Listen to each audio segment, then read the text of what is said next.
guys, it's me, Freddy Pop Collector, and welcome to the start of another 4-part series on my channel. As I'm sure most of you watching know, I have many 4-part series like common misconceptions, overpriced FNAF merch, FNAF model comparisons, interesting possible FNAF theories, the list just goes on and on and on. But undoubtedly my most popular, and probably some of you watching first introduction to my channel, was through the useless FNAF Facts series. Even if they are my most popular, I don't really like them. They're extremely outdated in quality, and to be honest, I could have handled that series a lot better. So that's why today we're gonna be doing a season 2 to useless FNAF facts. Yes, these will be all brand new facts, no repeated ones from the first series. I think that about covers all the intro stuff, so without further ado, let me show you guys 20 useless FNAF facts. The first fact kicking off this series is that Lefty has a slightly bigger nose than Rockstar Freddy. This is one of the very few differences between their models. They're basically the same, and it makes me question why Scott decided to do this. I mean, of course it is attention to detail, but who's gonna notice? Why? Next up is a really fascinating one that I actually never considered. If you had to guess, what do you think the chances are of Shadow Bonnie spawning in your office? 1 in 1,000? 1 in 10,000? Well, the odds are actually 1 in a million. If you found this Easter egg, give yourself a pat on the back because you've done something that very few people have. To my knowledge, this is the rarest Easter egg in FNAF 2. I don't know the odds of Endo 02 or Shadow Freddy or JJ spawning. Tell me in the comments if you know. This one's pretty groundbreaking, guys. Did you know Ennard and Lemonade Clown have the exact same buttons, the same color, model, and everything? Next. As we all know, the sister location trailer is one of the most iconic, but something really strange about it is that it's called Trailer 1 and not just Trailer. There actually was a second trailer in development at one point, but Scott later announced its cancellation. Something really odd about the Grim Foxy construction set from McFarlane is that he's actually called both Grim Foxy and Jacko Foxy by the company. I have no idea how something like this happened, especially considering how many people these sets have to go through before they're finalized. Did you know every single toy animatronic in the FNAF series has a voice? Toy Freddy, Toy Bonnie, Toy Chica, Mangle, BB, JJ, and I guess if you consider the puppet a toy animatronic, every single one has a voice. If we don't count the showtime from FNAF VR because it really isn't intended to be in the game, this is the only set of animatronics from the first 4 games where every single character has a voice. Did you know the very first FNAF VR teaser posted to ScottGames.com actually featured Trace fan art? This includes both the Spring Bonnie render and a Funtime Foxy render. This was pretty much taken down the very night it went up, and it makes me question why Spring Bonnie was on there because besides Glitchtrap, we didn't see any sign of Spring Bonnie in the game. As we all know, in FNAF AR, Springtrap has many skins. Those include Clown Springtrap, Toxic Springtrap, Flaming Springtrap, and The Curse. Yes, these all look like Springtrap and are Springtrap skins, but there's actually an outlier here. Sorry, it was a joke. I knew it probably wasn't funny, but I just wanted to do an Among Us reference. The outlier here is Toxic Springtrap, because unlike all the others, his workshop icon is actually a modified plush trap, not Springtrap. Why is this? I don't know. In both FNAF 1 and FNAF 2, the 6 AM chimes can interrupt Foxy and Withered Foxy's jump scares. Of course, this is a really rare occurrence, but it's actually happened to me in both games multiple times. Not many people know about this, but if you score low enough on the FNAF VR pirate ride, it can actually result in a jump scare. So why don't many people know about this? Well, I mean, your only objective is to break the targets!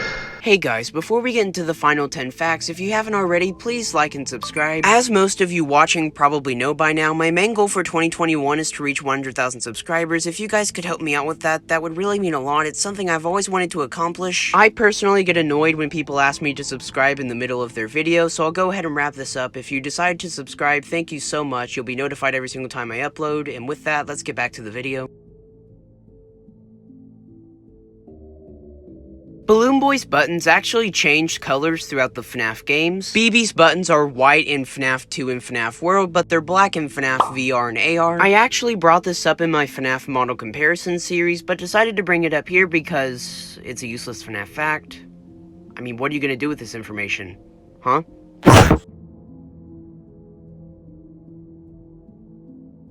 So as it turns out, no Nightmare animatronic from FNAF 4 has eyebrows. Fascinating, I know. As everyone can see, every single animatronic with an endoskeleton has two sets of teeth, the teeth on the costume and then the teeth on the skeleton. The FNAF VR model for Nightmare Balloon Boy, however, just features a smaller jaw for his second row of teeth. Try to unsee that. Did you know some of the Jacko merch from Funko actually glows in the dark? The Jacko Bonnie Pop, the Jacko Bonnie Mystery Mini, and the Jacko Chica Mystery Mini glow in the dark. However, the Jacko Chica Pop and Jacko Chica action figure don't for some reason. You see, for you small brainers out there, this is because they're jack-o'-lanterns and they got candles and they light up and stuff, and it's too late for this. I gotta go to bed. Did you know the sister location animatronics are the only group of animatronics in the entire series that have confirmed canon heights? Funtime Foxy is the shortest, coming in at 5'9", which means I'm actually taller than him, I'm 5'11". Then we have Funtime Freddy, who stands at the reasonable 6 foot. Then we have Ballora, who stands at a pretty tall 6'2", but they all pale in comparison to Circus Baby, who stands at a staggering 7'2". That's quite big. Impressive.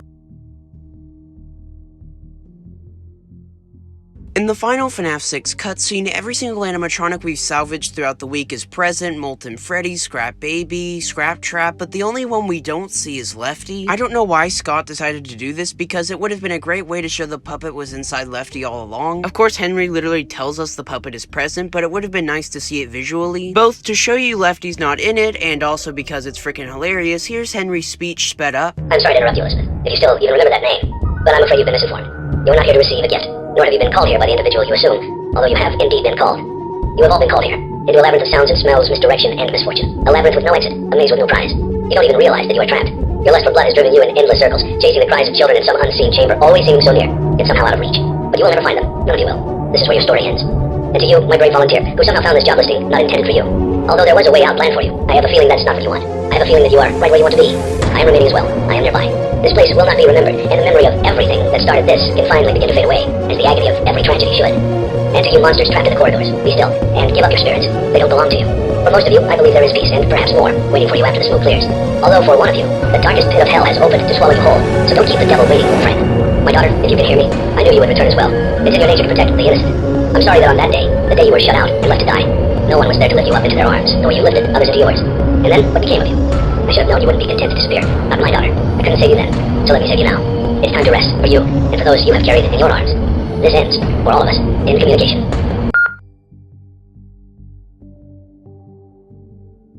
In FNAF 4, sometimes you can see Nightmare Foxy in the hallways before he goes into the closet, but since the hallway's so dark and the animatronics move away from the light so fast, a lot of people don't even know this is in the game. A lot of people know this already, but Plushtrap was originally supposed to debut in FNAF AR's launch. Not only were a lot of his assets already in the files, but he was also in the promotional materials, including teasers and the frickin' trailer. In my opinion, it was definitely worth the wait, though. He's probably the most impressive both mechanically and visually. Speaking of FNAF AR, did you know Magician Mangle's saw has the FNAF AR logo on it?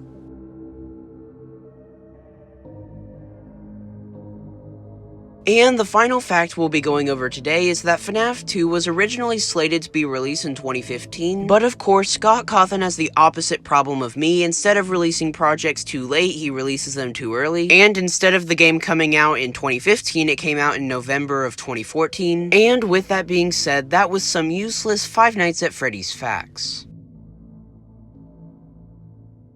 Thank you all so much for watching this video. I'm so glad to be bringing this series back. Tell me what you guys think about the series coming back in the comments. Also, while you're down there in the comments, let me know some of the facts you want me to cover in future useless FNAF facts videos. Also, I wanted to thank you guys so much for 55,000 subscribers. I've said it so many times before, but I really enjoy making videos for you guys. The community deserves high quality videos, and that's why I always try to deliver the highest quality videos I can. Also, talking about my channel, I wanted to let you guys know I have 3 videos scheduled for the rest of March. Of course, this could change, but the plan as of now is to make 2 updated videos of these videos, and then a review on the FNAF chocolate action figures if those come in time. Also, I'm not just working on future videos for the rest of the month. I have projects, really big projects planned for the summer. I'm not going to go too in depth here, but just know great things are coming. And with that being said, that's all I have for now. Thank you guys so much for watching. Like and subscribe if you're new. Again, tell me in the comments what facts you guys would like me to cover in future episodes. I'm always open to suggestions.